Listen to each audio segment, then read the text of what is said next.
Ito na mga chong, pag-usapan natin ang posibleng starting lineup at matchup ng Gilas Pilipinas at ng Dominicana. At ang mga takeaways natin kung paano nila mabibigyan ng magandang laban ang kalaban. Pero bago yan, paki-like naman ng video at pa-subscribe naman ng ating channel. Let's go! Ngayong araw nga ang pinakahihintay ng mga basketball fans ang unang pakikipagbakbakan ng Gilas Pilipinas. Dito sa competition na ito, ay aasahan natin ang fast-paced na laruan, magandang pag-setup ng plays, at dapat tip-off pa lang ay full throttle na ang Gilas Pilipinas laban sa Dominicana. Silipin natin ang posibleng starting lineup ng ating national team at ng kanilang makakalaban. Unahin na natin sa point guard position. Para sa akin, si Scottie Thompson, dahil fourth window pa lang ay nakita na natin na siya na ang magiging point guard ng Gilas dahil sa kanyang performance dito. Naging maganda nga ang pinakita nito sa halos lahat ng laro niya. Nandun ang leadership at maayos sa playmaking para sa mga kakampi nito. At kung depensa naman ang pag-uusapan ay di din ito pahuhuli.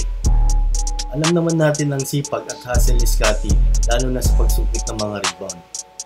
At sa side naman ng Dominican ay malamang makakatapat niya si Andres Feliz.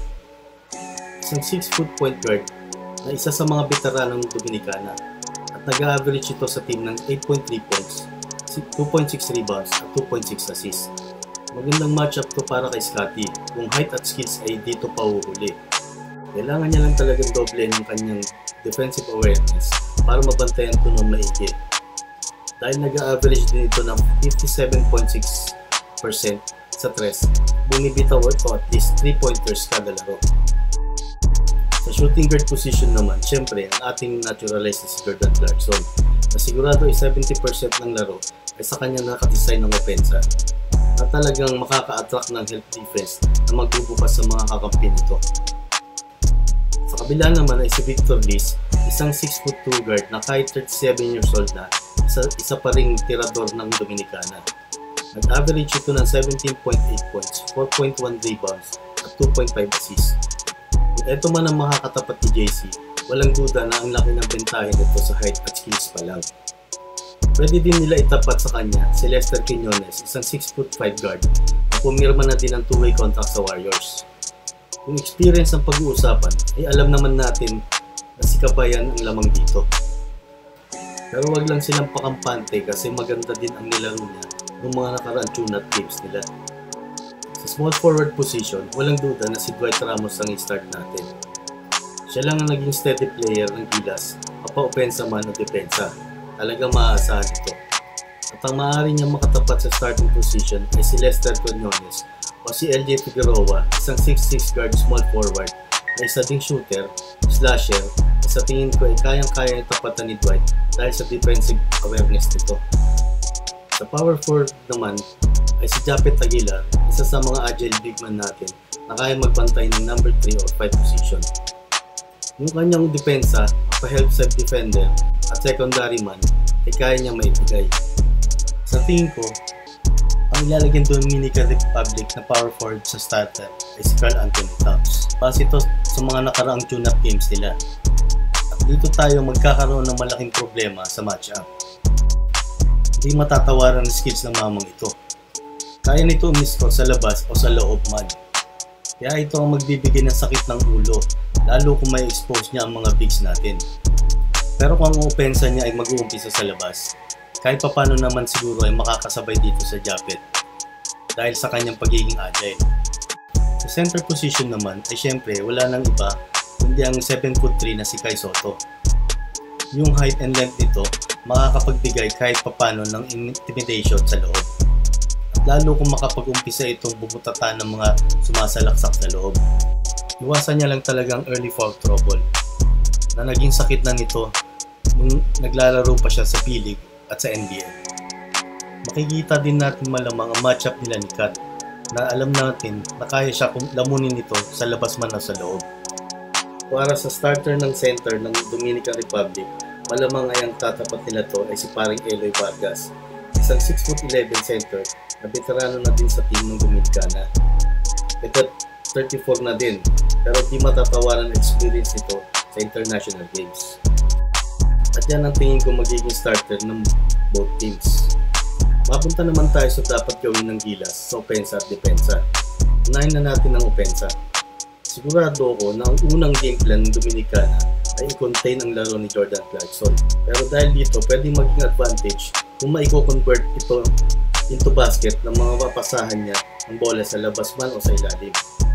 Ito ang magiging focal point para sa Gilas.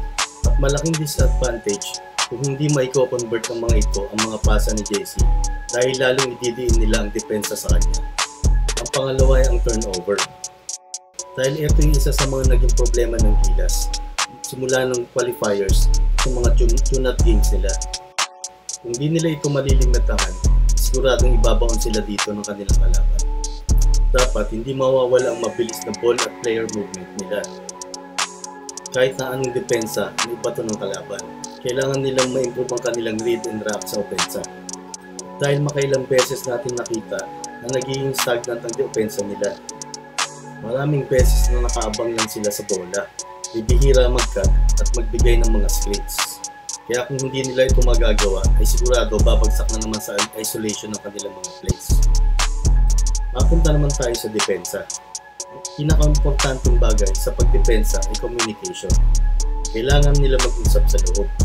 Kung mag-run man ng man-to-man ang Gilas, ay pwede sila mag-switch kung mga guards ang nagbibigay ng screen. Dahil kung height ang pag-uusapan, ay pwede tayong makasabay dito.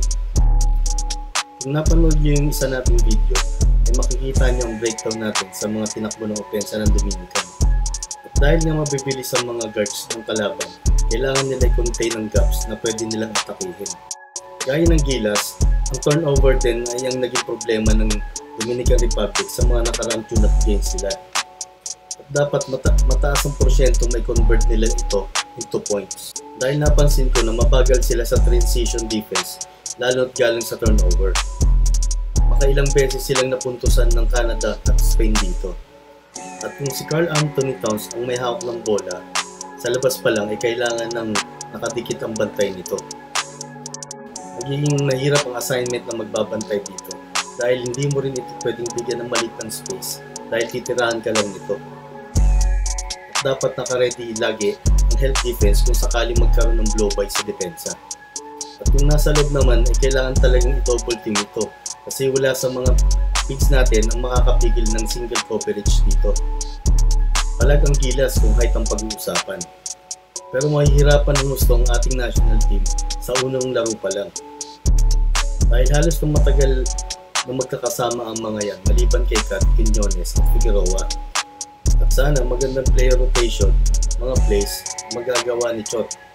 Kahit alam natin na lamang ang dribble drive. Sana ma-execute din nila ng maganda ang depensang maibibigay nila para di masayang ang pag-scout itingkon sa mga ito.